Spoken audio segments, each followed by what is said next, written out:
What's up YouTube? It's Jordan with J-Dubs Aquatics doing a really quick update on my 10-gallon frag tank.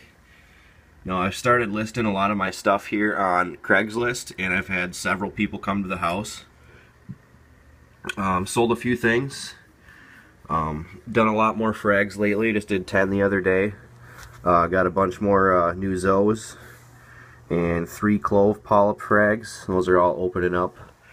And got a bunch of couple different kinds of paleys.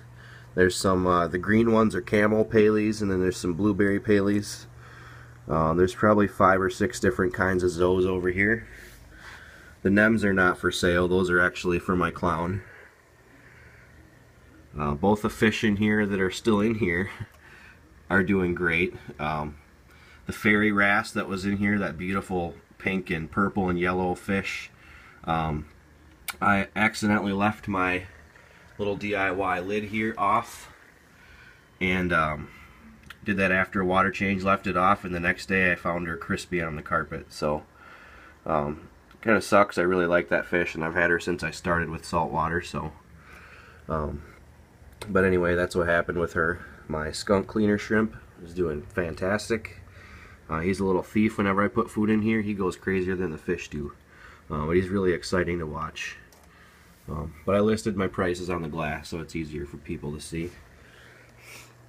Up there are my SPS frags, or 2 of them. Those are not for sale. Those are actually going to be going in my display tank. And the one on the left is the polyps are spreading and growing like crazy. And that started as about the size of that plug, and it's way overgrown the plug. So I'm getting some good SPS growth in this little system.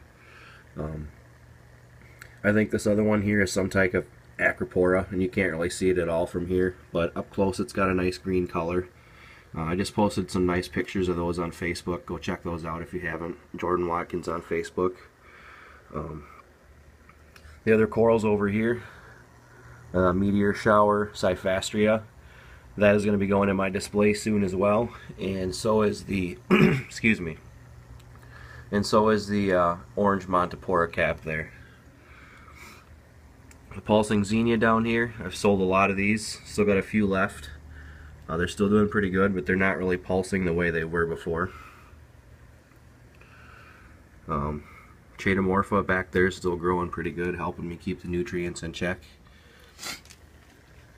I put this little light on here since I don't have the refugium growing macro in my 37 anymore.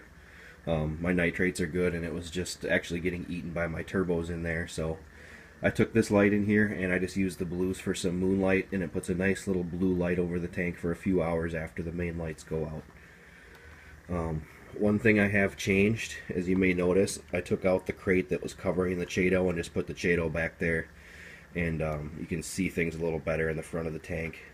I took out a ton of the live rock rubble, and I'm now running a small canister filter on here, this little cascade, and all that's in there is live rock rubble. So I clean that every week with my weekly maintenance. This little filter in here has a little sponge that I clean out once or twice a week, and then it has GFO and carbon and some Purigen. And my skimmer's still going hard, doing pretty good on this little tank, and still running a lot of flow in here, especially since I'm trying to grow some SPS now.